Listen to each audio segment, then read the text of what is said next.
Puji Tuhan, haleluya. Shalom, shalom. Pagi hari ini kita bersyukur kepada Tuhan. Tuhan baik bagi kita. Begitu cepat ya waktu berlalu dan kita sudah kembali ada di penghujung bulan ini, saudara-saudara. Bulan Ber yang pertama. Kita sudah masuk lagi pada bulan Ber yang kedua. Itu artinya sudah tidak lama lagi ya. Oktober, November, Desember, saudara-saudara ya. Jadi saya nggak tahu apakah saudara merasakan bahwa waktu rasanya begitu cepat berlalu ya. Kita menggenapi apa yang Tuhan firmankan. Hari-hari menjelang kedatangan Tuhan, manusia semua dalam keadaan sibuk dengan aktivitas yang begitu tinggi sehingga waktu rasanya begitu cepat berlalu. Tapi saya dan saudara masih punya kesempatan untuk datang memuji dan memuliakan Tuhan. Puji Tuhan. Mari kita membuka Alkitab kita pagi ini. Saya mengajak kita membaca di dalam kitab 1 Samuel pasalnya yang ke-17 ayatnya yang ke-28. 1 Samuel pasal 17 ayatnya yang ke-28. Saudara-saudara, mari kita perhatikan ya. Kita membaca ayat ini, saya membaca, saudara perhatikan di Alkitab masing-masing. 1 Samuel pasal 17 ayatnya yang ke-28. Demikian bunyi firman Tuhan. Ketika Eliab, kakaknya yang tertua, mendengar perkataan Daud kepada orang-orang itu, bangkitlah amarah Eliab kepada Daud sambil berkata, "Mengapa engkau datang? Dan pada siapakah kau tinggalkan kambing domba yang 2-3 ekor itu di padang gurun? Aku kenal sifat pemberanimu dan kejahatan hatimu. Engkau datang kemari dengan maksud melihat pertempuran." Oke. Ya, sampai di situ dulu saudara-saudara. Saya ingin menyampaikan sesuatu yang sederhana pagi ini. Di penghujung bulan yang ke-9 ini saudara-saudara, kita membaca tentang kejadian yang terjadi di dalam hidup seorang kekasih Tuhan yang bernama Daud. Ya, Daud.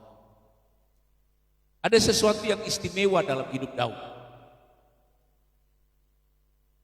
Karena Tuhan melihat Daud, Tuhan memperhatikan Daud dan mengangkat hidup Daud sedemikian rupa, Bapak Ibu saudara-saudara, yang tidak pernah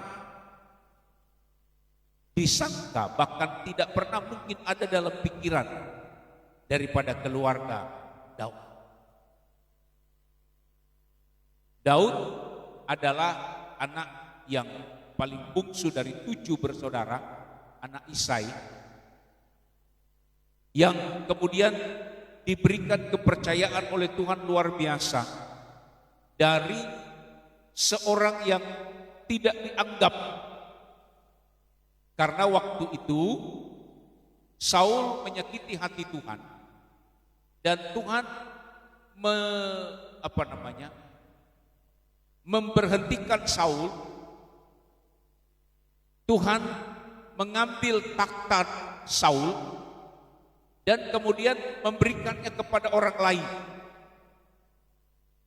Tuhan menyuruh Samuel untuk pergi ke Bethlehem kepada keluarga yang bernama Isai,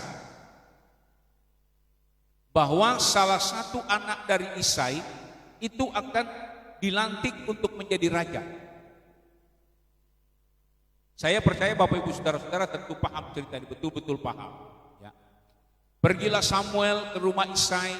Singkat cerita saudara-saudara, Isai mempertunjukkan anak-anaknya, dari mulai anak yang tertua Eliab, Elisama, seterusnya. Anak-anaknya semua ini adalah prajurit-prajurit perang. Tetapi itu tidak dipilih. Walaupun dalam pandangan Samuel anak-anaknya ini cocok, punya perawakan untuk menjadi raja. Tetapi itu tidak dipilih oleh Tuhan.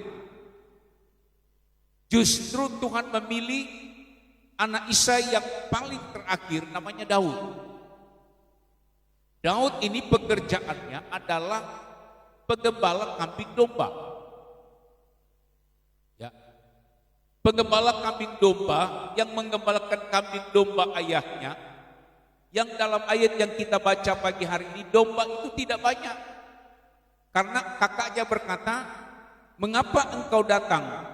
Dan pada siapakah kau tinggalkan kambing domba yang 2-3 ekor itu di padang gurun?"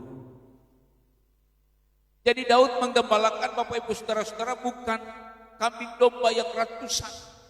Tidak. Daud menggembalakan kambing domba 2 atau 3 ekor. Tidak banyak. Itu domba atau kambing yang dipelihara, yang dijaga oleh Daud di padang gurun. Mungkin ini menjadi pertanyaan kita, saudara-saudara. Kenapa Tuhan memilih sosok orang seperti itu? Bukan tentara, tidak punya kepintaran berperang. Dia hanya penggembala kambing domba 2 atau 3 ekor di padang. Tapi dipercayakan oleh Tuhan menduduki satu kedudukan yang sangat tinggi. Dipercaya Tuhan dengan satu kepercayaan yang luar biasa, menjadi raja atas Israel. Nah, kan ini menjadi pertanyaan bagi kita. Kenapa? Apa yang membuat Tuhan punya kriteria itu ada dalam hidup Daud? Kriteria apa yang ada dalam hidup Daud sehingga Tuhan memilih dari sekian ribu orang Israel pada waktu itu, memilih seorang yang dari nol, dari penjaga kambing domba 2 atau 3 ekor, dipilih oleh Tuhan untuk menjadi raja atas orang Israel. Kita stop sampai di sini dulu. Kalau saya tanya kepada Bapak Ibu Saudara-saudara, ya, apa yang paling tidak suka orang tua, yang paling tidak suka orang tua anak mau melakukan, bahasanya, apa yang orang tua tidak suka salah satu yang anak lakukan? Kalau saya tanya begitu, mungkin sederhananya, ada sifat seperti apa yang anak lakukan yang paling tidak disenangi oleh orang tua? Saya percaya jawabannya gampang. Anak yang banyak menuntut. Anak yang banyak menuntut, Bapak Ibu Saudara-saudara, itu orang tua pasti sekali diberi 2-3 kali terlalu banyak menuntut, maka orang tua akan berpikir, ini anak hanya bisanya menuntut.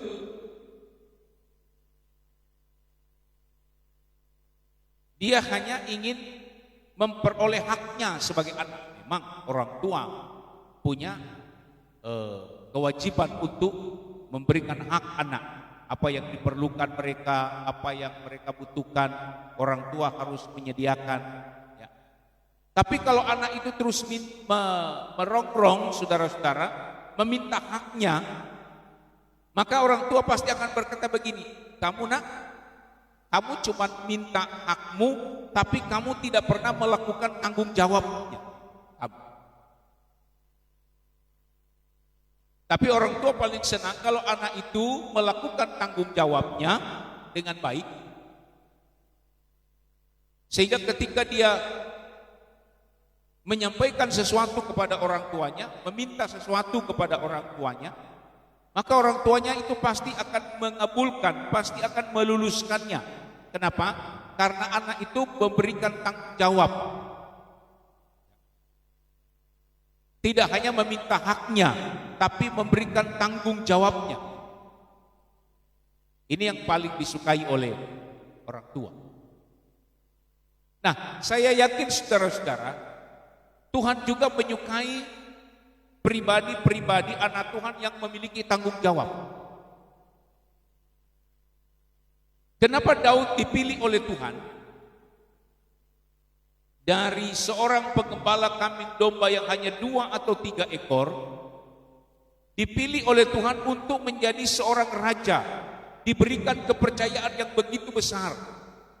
Saya mau katakan kepada saudara, yang dilihat oleh Tuhan bukan cakepnya Daud, yang dilihat oleh Tuhan bukan kepintarannya Daud, yang dilihat Tuhan bukan hal-hal yang dilihat oleh manusia, tapi yang dilihat oleh Tuhan dalam hidup Daud adalah tanggung jawab yang ada dalam hidup Daud. Daud memiliki tanggung jawab. Apa tanggung jawabnya? Dia harus memelihara kambing domba yang dipercayakan kepadanya. Membawa kambing domba itu, kalau mereka lapar dia bawa ke rumput yang hijau. Kalau kambing domba itu haus dia bawa ke air yang tenang. Kalau ada binatang buas, kalau ada serigala atau binatang-binatang yang coba menerkam kawanan kambing domba, Daud akan berjuang mati-matian untuk mempertahankan. Bahkan kalau ada singa, dia berkelahi dengan singa. Dia menyerahkan nyawanya untuk membela kambing dombanya. Itulah yang saya sebut dengan tanggung jawab. Jadi tidak heran kenapa Tuhan memalingkan mukanya, mengarahkan mukanya kepada Daud untuk memilih Daud, seorang yang dari nol, hanya pengembala kambing domba, dibawa oleh Tuhan menjadi raja. Salah satu yang dilihat oleh Tuhan, kriteria yang dilihat oleh Tuhan dalam hidup Daud adalah seorang yang memiliki tanggung jawab. Daud adalah seorang yang memiliki responsibility. Tanggung jawab itu yang dimiliki oleh Daud, Bapak Ibu. Rupanya Tuhan begitu memperhatikan, Tuhan begitu senang dengan pribadi-pribadi yang memiliki tanggung jawab. Saya coba mengajak kita melihat ada satu perumpamaan yang disampaikan oleh Tuhan Yesus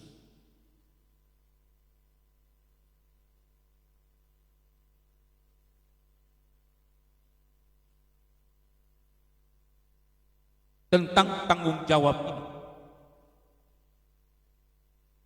Kita membaca dalam Injil Matius pasal 25 ayat 21. Mari kita perhatikan. Ini relevansinya relevansinya tanggung jawab ini dalam hidup kita. Injil Matius pasal 25 ayat 21. Saya baca demikian bunyi firman Tuhan. Injil Matius 25 ayat 21. Maka kata tuannya itu kepadanya, baik sekali perbuatanmu itu, hai hambaku yang baik dan setia. Engkau telah setia dalam perkara kecil, aku akan memberikan kepadamu tanggung jawab dalam perkara yang besar. Masuklah dan turutlah dalam kebahagiaan Tuhan. Nah, saudara perhatikan kalimat ini ya. Ini kalimat yang diucapkan dalam perumpamaan Tuhan Yesus tentang tanggung jawab. Ya. Diceritakan di situ ada seorang tuan yang mau bepergian, menitipkan talenta kepada anak buahnya, kepada pesuruh-pesuruhnya, kepada pegawai-pegawainya. Ada yang dititipkan 5 talenta, kelola ini dengan baik. Ada yang dititipkan 3 talenta, tuannya itu katakan kelola ini dengan baik. Dan ada yang dititipkan 1 talenta. Lalu kemudian setelah lama tuannya itu balik kembali. Dan ketika tuannya itu balik kembali, Bapak Ibu Saudara-saudara, tuannya ini memintakan pertanggungjawaban kepada yang 5 talenta.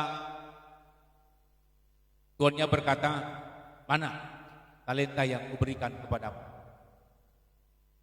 Lalu kemudian yang 5 talenta itu memberikan kepada tuannya, Tuan, ini 5 talenta yang Tuhan percayakan kepadaku.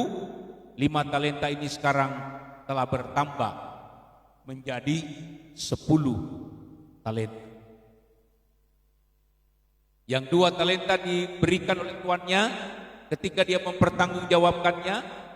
Yang 2 talenta itu berkata, Tuan, ini talenta yang Tuhan berikan kepadaku 2, sekarang talenta itu sekarang menjadi 4, bertambah. Ya. Lalu kemudian apa kata Tuhan kepada kedua pegawainya itu? Di dalam Injil Matius pasal 25 tadi. Maka kata tuannya itu kepadanya, baik sekali perbuatanmu itu, hai hambaku yang baik dan setia. Nah, ini saudara-saudara, tuannya berkata begini, baik sekali perbuatanmu itu, hai hambaku yang baik dan setia. Kenapa dikatakan yang baik dan setia? Kepada hamba yang memiliki 5 talenta, memiliki 2 talenta, dikatakan, hai hambaku yang baik dan setia. Engkau setia pada perkara yang kecil, dan aku akan memberikan kepadamu perkara yang besar. Jadi tanggung jawab ini ada hubungan erat, Bapak Ibu Saudara-saudara. Tanggung jawab ini berhubungan erat dengan apa yang disebut dengan kesetiaan. Tanggung jawab ini adalah kata lain dari kesetiaan. Jadi kenapa Bapak Ibu Saudara, Tuhan senang dengan orang yang punya tanggung jawab? Kenapa Daud dipilih oleh Tuhan, diangkat oleh Tuhan, dari seorang penggembala kambing domba dipercayakan oleh Tuhan menjadi raja atas Israel? Tanggung jawab yang begitu besar, karena di balik tanggung jawab ini, Bapak Ibu Saudara-saudara, firman Allah katakan, di balik tanggung jawab ini disitulah letak kesetiaan kita. Jadi Tuhan mengumpamakan orang yang bertanggung jawab, orang yang memiliki tanggung jawab itu adalah orang-orang yang baik dan setia.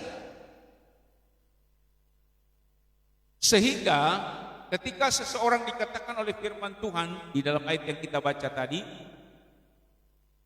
baik sekali perbuatanmu itu, hai hambaku yang baik dan setia.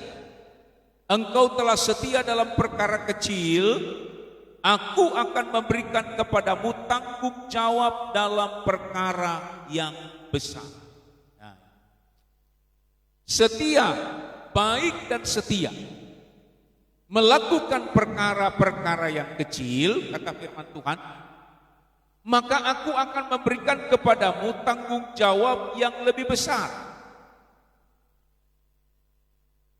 Artinya saudara-saudara, kalau kita tahu mengelola apapun yang Tuhan berikan dalam hidup kita, walaupun itu dalam bentuk yang tidak besar, apapun itu, walaupun itu bentuknya mungkin sederhana, mungkin kecil, tanggung jawab itu, tapi kalau kita lakukan dengan sungguh-sungguh di hadapan Tuhan, tanggung jawab itu adalah bentuk kesetiaan kita kepada Tuhan. Maka firman Allah berkata, Tuhan akan memberikan kepada kita tanggung jawab yang jauh lebih besar.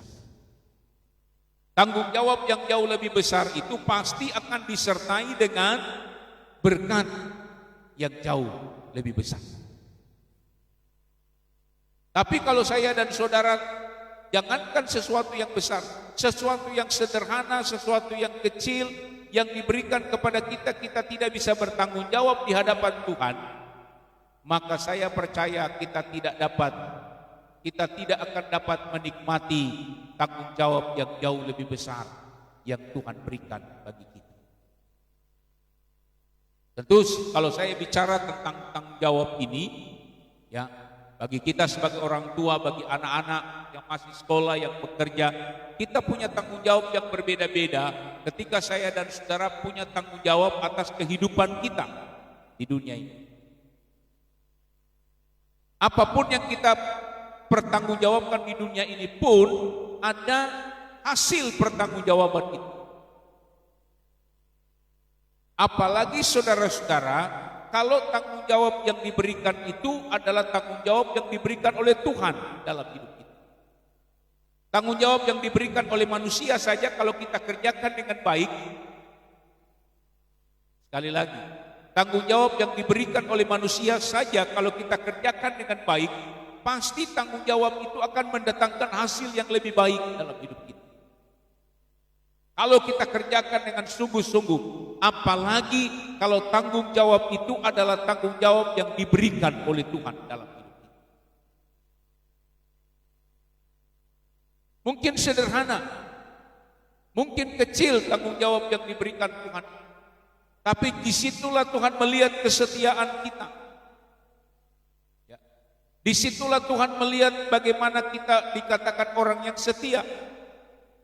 Sebab banyak orang yang berkata, kalau kita tanya, kamu setia gak sama Tuhan? Oh, saya setia, Om. Apa tolak ukur? Apa yang menjadi ukuran orang yang setia?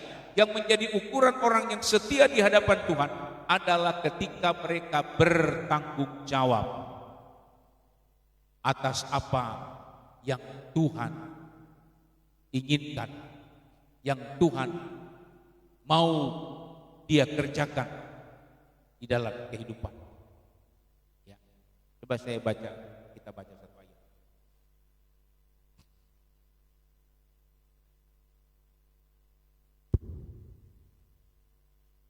Injil Matius 24 ayat 46. Injil Matius 24 ayat 46. Berbahagialah hamba yang didapati tuannya melakukan tugasnya itu ketika tuannya itu datang. Nah, berbahagialah hamba yang didapati tuannya melakukan tugasnya itu ketika tuannya itu datang. Ini juga perumpamaan Bapak Ibu Saudara-saudara. Saya tentu tidak akan merinci tanggung jawab apa yang ada di dalam kehidupan kita pribadi lepas pribadi. Saya yakin Bapak Ibu Saudara tentu tahu apa tanggung jawab kita. Baik tanggung jawab kita di rumah, ya, tanggung jawab di sekolah, tanggung jawab di tempat bekerja, tanggung jawab dalam pelayanan kita kepada Tuhan. Saya yakin dan percaya Bapak Ibu Saudara-saudara, firman Tuhan katakan, berbahagialah hamba, berbahagialah kita yang didapati tuannya melakukan tugasnya, melakukan tanggung jawab kita ketika Tuhan itu datang. Atau dengan kata lain saya mau katakan kesetiaan kita itu diukur dari tanggung jawab kita. Ada orang berkata begini, saya akan setia sampai mati. Bagus memang kedengarannya. Setia sampai mati. Tapi apa tolak ukurnya? Apa ukurannya orang setia kepada Tuhan? Orang dikatakan setia kepada Tuhan adalah ketika orang itu bertanggung jawab atas apa yang Tuhan percayakan kepada. Dalam pekerjaan kita, Bapak Ibu Saudara-saudara, walaupun mungkin itu pekerjaan yang kecil, apa saja yang kita temui untuk dikerjakan oleh tangan kita, kerjakanlah dengan sungguh-sungguh, kata firman Tuhan. Di tengah-tengah pekerjaan Tuhan pun, Bapak Ibu Saudara-saudara, dalam pelayanan Tuhan pun ada tanggung jawab yang Tuhan titipkan dalam hidup kita. Apa tanggung jawab kita? Melayani Tuhan. Tanggung jawab kita apa? Memuji dan memuliakan Tuhan. Tanggung jawab kita apa? Menceritakan kebaikan Tuhan bagi banyak orang. Ini tanggung jawab kita. Mungkin tanggung jawab yang kecil, tidak berarti. Tapi kalau kita melakukan tanggung jawab itu adalah bentuk kesetiaan kita kepada Tuhan. Percayalah Bapak Ibu Saudara-saudara, kalau kita melakukan tanggung jawab kita dengan setia di hadapan Tuhan, maka kata Tuhan yaitu ketika dia datang menjumpai seorang pegawainya melakukan tugasnya dengan baik, dia berkata, berbahagialah engkau hambaku yang baik dan setia. Engkau telah melakukan perkara-perkara yang kecil. Engkau telah menyelesaikan tanggung jawab yang kecil. Maka aku akan memberikan kepadamu tanggung jawab yang jauh lebih besar. Tanggung jawab yang jauh lebih besar. Nah, saya mengajak Bapak Ibu Saudara-saudara, jemaat Tuhan yang terkasih dalam Tuhan pagi hari ini, di penghujung bulan yang ke-9 ini, ya, coba kita mulai koreksi, kita perhatikan, kita mulai introspeksi hidup kita. Sudahkah kita melakukan tanggung jawab yang Tuhan bebankan dalam hidup kita? Ataukah kita hanya menjadi jemaat yang menuntut kepada Tuhan? Tuhan, saya memerlukan ini. Tuhan, saya pengen ini. Tuhan, saya sudah lama mendoakan ini. Tuhan, saya rindu memiliki ini. Kita hanya menuntut kepada Tuhan dan lupa bahwa kita punya tanggung jawab di hadapan Tuhan. Lupa kita punya tanggung jawab melayani Tuhan. Lupa kalau kita punya tanggung jawab berdoa. Lupa kalau kita punya tanggung jawab beribadah. Lupa kalau kita punya tanggung jawab memuji Tuhan. Tapi pagi hari ini saya mau katakan, walaupun mungkin itu kecil, Bapak Ibu Saudara, kita datang beribadah, kita memuliakan Tuhan, kita melakukan yang terbaik untuk pekerjaan Tuhan. Kelihatannya kecil, sederhana. Tapi firman Tuhan katakan, kalau saya dan saudara setia pada perkara-perkara yang kecil, setia pada tanggung jawab yang kecil, maka Tuhan akan memberikan kepada kita tanggung jawab yang jauh lebih besar. Bisa katakan amin Bapak Ibu Saudara? Percaya.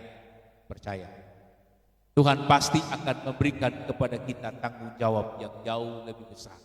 Asalkan kita mau belajar setia pada perkara-perkara yang kecil. Setia pada apa yang Tuhan percayakan bagi kita. Setia kepada tanggung jawab yang Tuhan berikan kepada kita di hari ini.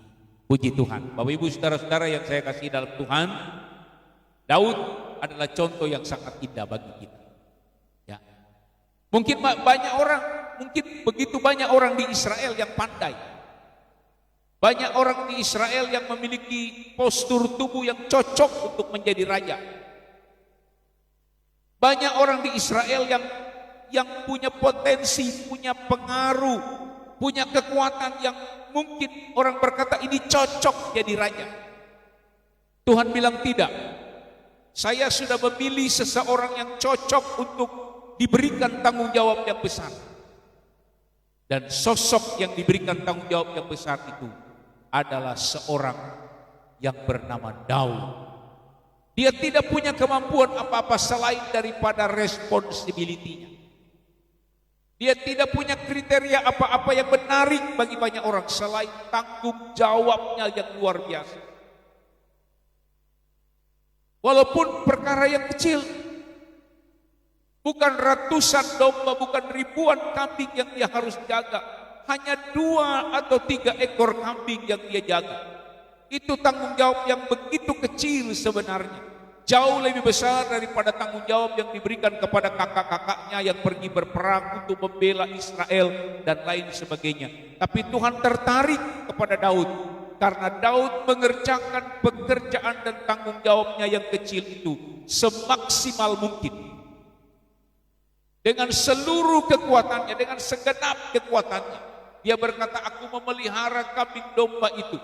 Dia katakan kepada Saul. Saul bertanya, apa yang kamu bisa lakukan? Apa kamu bisa mengalahkan Goliat, orang Filistin yang badannya begitu besar itu, yang sudah dari kecil berlatih berperang? Daud katakan, aku akan mengalahkannya.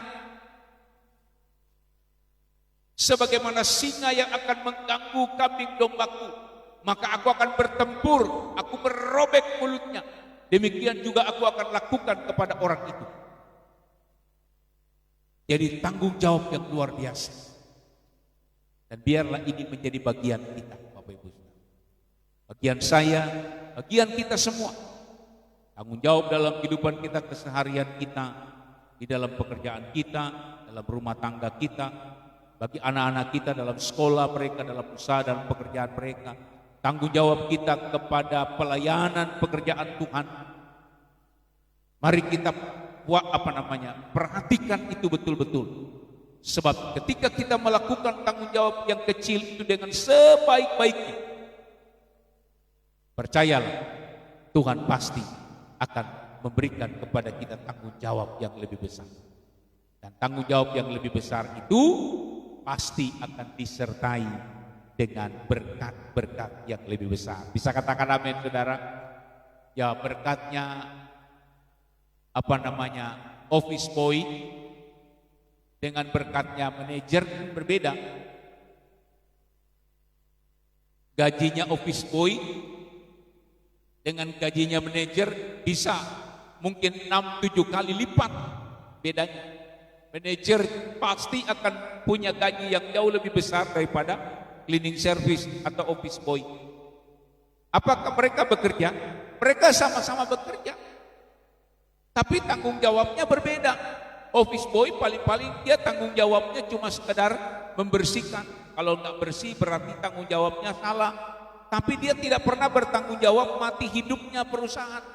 Tapi manajer dia akan berpikir sedemikian rupa supaya tanggung jawabnya usaha dan pekerjaannya harus berjalan, menghasilkan laba, membuat pekerja bekerja dengan baik. Itu tugas seorang manajer. Itu tanggung jawab yang jauh lebih besar. Dan ketika tanggung jawab itu jauh lebih besar, itu berarti maka apa yang diberikan oleh perusahaan itu pasti jauh lebih besar. Nah, demikian juga dengan kita, dengan Tuhan. Semakin besar tanggung jawab yang Tuhan berikan bagi kita, semakin besar kepercayaan yang Tuhan berikan bagi kita. Jangan sia-siakan kepercayaan itu, lakukan dengan sebaik-baiknya. Maka dari perkara yang kecil itu, Tuhan akan memberikan kepada kita berkat yang jauh lebih besar. Tuhan Yesus memberkati. Saya kira mungkin ini yang dapat disampaikan pagi hari ini. Mari kita berdiri bersama-sama. Kita akan berdoa buat firman Tuhan pagi ini. Firman Tuhan yang sederhana ini menjadi penguat iman kita, menjadi pendorong semangat kita, menjadi kekuatan bagi iman percaya kita untuk melangkah di sepanjang bulan-bulan yang akan datang. Mari berdiri bersama-sama. Kita tunduk kepada